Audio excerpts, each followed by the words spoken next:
नमस्कार साथियों, मैं हूं आपका मित्र सचिन आचार्य और मैं खड़ा हूं मध्य प्रदेश लोक सेवा आयोग के सम्मुख।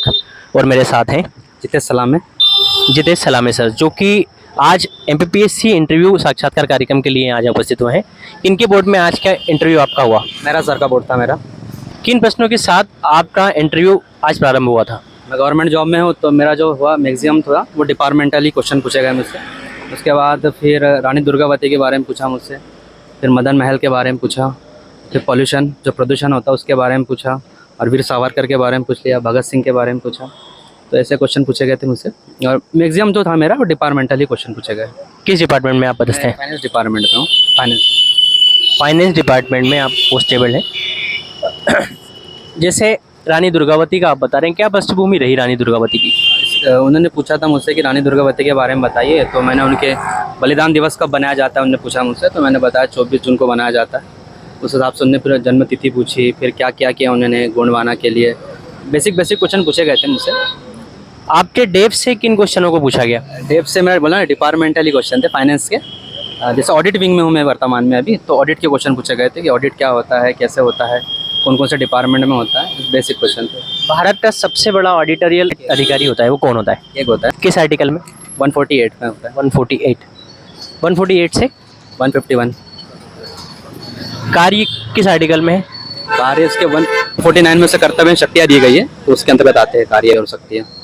आप छिंदवाड़ा जिले से आते हैं, क्या छिंदवाड़ा जिले की क्या खासियत है? छिंदवाड़ा जिला एक तो वर्तमान में भौगोलिक दृष्टि से सबसे बड़ा क्षेत्रफल था, लेकिन अब नहीं है। अब शिवपुरी हो चुका है। भारिया जनजाति पाई जाती है। पातालकोट जैसे तामिया में है जो, वो उसका प्रसिद्ध इलाका है, क्षेत्र है। और किन कारणों के कारण छिंदवाड़ा अग्रणी है? एक तो मक्का सिटी बोला जाता है, पहले ऑरेंज सिटी भी कहा जाता था, लेकिन पांडुनाथ से अलग होने के कारण उससे बहुत हानियाँ हुई है। ठीक है, एक तो उसका भौगोलिक क्षेत्र भी कम हो गया, और जो संतरा सिटी बोली जाती थी वो भी चला गया, पांडुनाथ को बोला जाता है। लेकिन कॉर्न सिटी आज भी छिंदवाड़ा को कहा जाता है। कमलनाथ का लोकसभा क्षेत्र आता है वो। अभी वर्तमान में नकुलनाथ वहाँ से लोकसभा प्रत्याशी हैं। और लोकतंत्र का सबसे बड़ा त्यौहार भारत में चल रहा है। छिंदवाड़ा में क्या माहौल है अभी? चुनाव तो हो चुके हैं वहाँ पे, 19 तारीख को चुनाव था वहाँ पे। अब जनता तय करेंगी।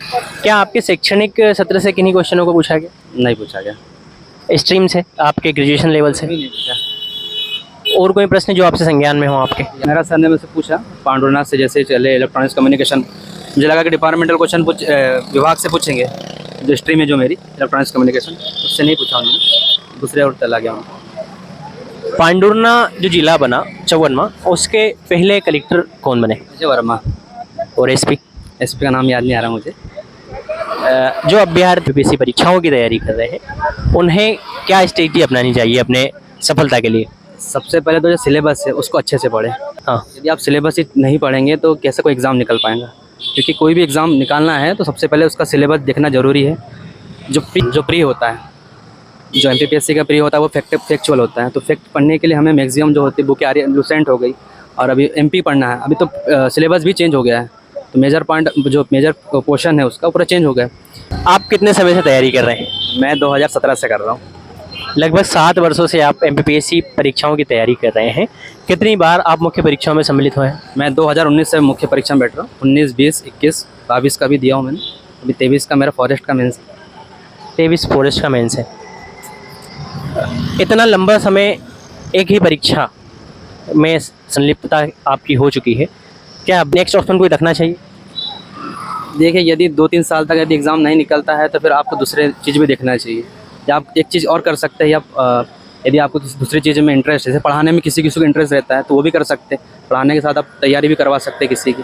इससे ये होगा कि अगर यदि आप किसी को पढ़ाते हो तो इससे आपका ही जो बेसिक है वो क्लियर हो जाएगा। और मुझे ऐसा लगता है जो पढ़ाते हैं वो बहुत अच्छे से एग्ज़ाम निकाल सकते हैं, क्योंकि उनका वो आयाम रहता है पढ़ने का, वो थोड़ा बढ़ जाता है, ब्रॉडली हो जाता है। आप एक आर्थिक सुरक्षा जो कि स्वयं पहले ही एक जॉब में है तो आप निर्धारित कर चुके हैं, लोक सेवा के क्षेत्र में आप क्यों आना चाहते हैं? लोक सेवा क्षेत्र में मैं सेवा करने आना चाहता था। मेरा जो मेन मुद्दा, जो मेरा मेन मोटो था इस सेवा में आने का, वो था कि मैं जनजाति से आता हूँ, और मेरा जो क्षेत्र है वो बहुत ही पिछड़ा हुआ है। तो मैं चाहता हूँ कि यदि मैं किसी के लिए अगर आदर्श प्रस्तुत करता हूँ कि हाँ यार जब भैया कर सकते हैं तो मैं भी कर सकता हूँ, क्योंकि वैसे भी जो जनजाति में साक्षरता बहुत ही कम है। तो और मेरा एक चीज़ भी था कि यदि मैं इसमें नहीं सिलेक्ट होता तो मैं शायद पढ़ाने किस में जाता। छिंदवाड़ा जिले की साक्षरता कितनी प्रतिशत है? सर साक्षरता तो वहाँ की मुझे आइडिया नहीं है अभी, अनुमान लगा सकता हूँ बस मैं 70 से 75% के बीच है। आगामी जो अभ्यर्थी अपने साक्षात्कार के लिए यहाँ उपस्थित होने वाले हैं उनके लिए कोई सुझाव आपके? अच्छे से पढ़िए और जो ये आपकी उम्र पढ़ने की है पढ़ाई कीजिए उसमें, क्योंकि आज का जो युग है वो आधुनिकता में लिप्त होते जा रहा है। जो भौतिकता है, जो आजकल देखा होगा आपने, पश्चिमी सभ्यता है जो है उसका ज़्यादा आचरण कर रहा है अभी।